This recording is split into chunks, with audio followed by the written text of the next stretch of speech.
मैत्रेय जी बोले। तब नारद जी ने अपने योग बल से आकाश में एक बाघ का दृश्य प्रस्तुत किया और राजा को वह बाघ दिखाते हुए बोले, हे राजन, जरा आसमान की तरफ दृष्टि डालकर देखो, कैसा आश्चर्य प्रकट करने वाला दृश्य है।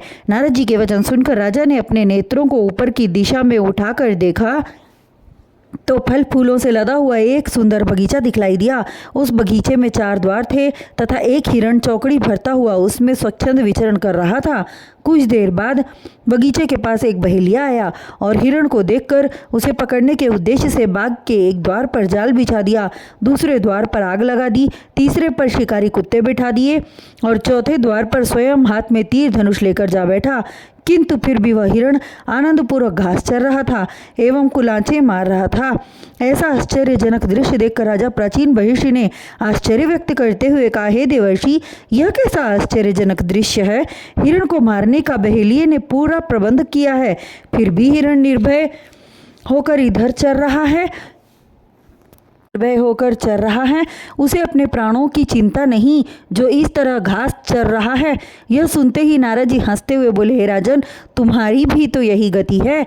वृद्धावस्था आ चुकी है, इंद्रियां शिथिल होने लगी हैं, फिर भी तुम्हें होश नहीं आ रहा है, जबकि दिन प्रतिदिन मृत्यु के निकट आते जा रहे हो। तथापि सुखों के प्राप्ति की इच्छा से तुम्हारा मन विरक्त न हुआ।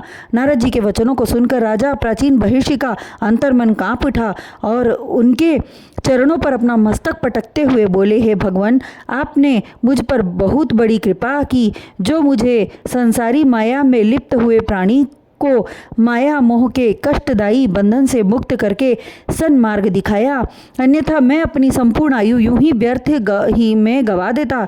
इतना कहकर प्राचीन महिषी जी उसी समय तप करने के लिए बद्रिकाश्रम की तरफ चले गए और वहां जाकर अपने मन मस्तिष्क को एकाग्र कर स्वयं को प्रभु के चरण कमलों में अर्पित करते हुए तप करने लगे, जिससे अंतिम समय में उन्हें मोक्ष की प्राप्ति हुई। उधर प्रचेताओं ने बहुत समय तक श्री नारायण का ध्यान एवं तप किया।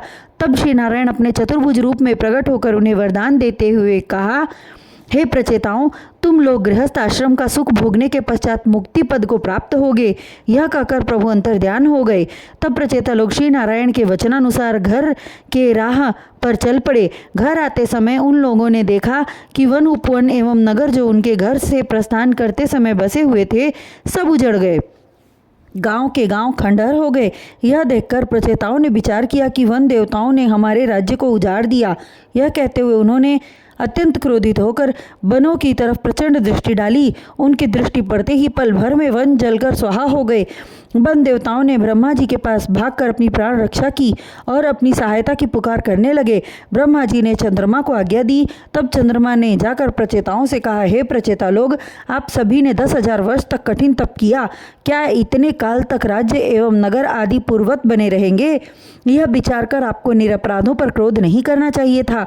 इस वन में आकर ऋषिजन भगवान श्री हरि का तप करते हैं, पशु पक्षी वनों से उत्पन्न होने वाले फलों से अपना पेट भरते हैं। इसे जलाकर आपने भारी पाप कर्म किया, आपको बहुत बड़ा पातक लगेगा। तुमने सृष्टि की रचना हेतु श्री नारायण का तप एवं ध्यान किया है, अतः आपको क्रोध करना शोभा नहीं देता। इसलिए वृक्ष कन्या निम्लोचना से विवाह कर सृष्टि सृजन का कार्य करो, उससे तुम्हें अनेक पुत्रियों की प्राप्ति होगी। जिस समय यह बातें हो रही थी, देवतागण निम्नलोचना को लेकर आ पहुँचे। चंद्रमा के समझाने से प्रचेताओं का क्रोध शांत हो चुका था और उन्होंने अपने तपोबल से धधक रही अग्नि को भी शांत कर दिया तथा उस कन्या से गंधर्व रीति से विवाह संपन्न कर पिता की राजधानी महिष्मतीपुरी में जाकर राज्य करने लगे। कालांतर में उस कन्या से दक्ष नामक पुत्र की उत्पत्ति हुई, जिसने श्री नारायण का घोर तप किया और उनकी आज्ञा प्राप्त कर अनेक प्राणियों को उत्पन्न किया। हे विदुर जी, कुछ समय तक प्रचेता लोगों ने महिष्मतीपुरी में सुखपूर्वक राज्य किया। उसके पश्चात वे पश्चिम दिशा में प्रस्थान कर गए और वनों में जाकर श्री नारायण के चरण कमलों का ध्यान करते हुए अपना तन त्याग कर परम पद को प्राप्त हुए। उपरोक्त कथा मैत्रेय जी के मुखार बिंदु से सुनकर विदुर जी हस्तिनापुर के लिए उनसे आज्ञा लेकर चल पड़े।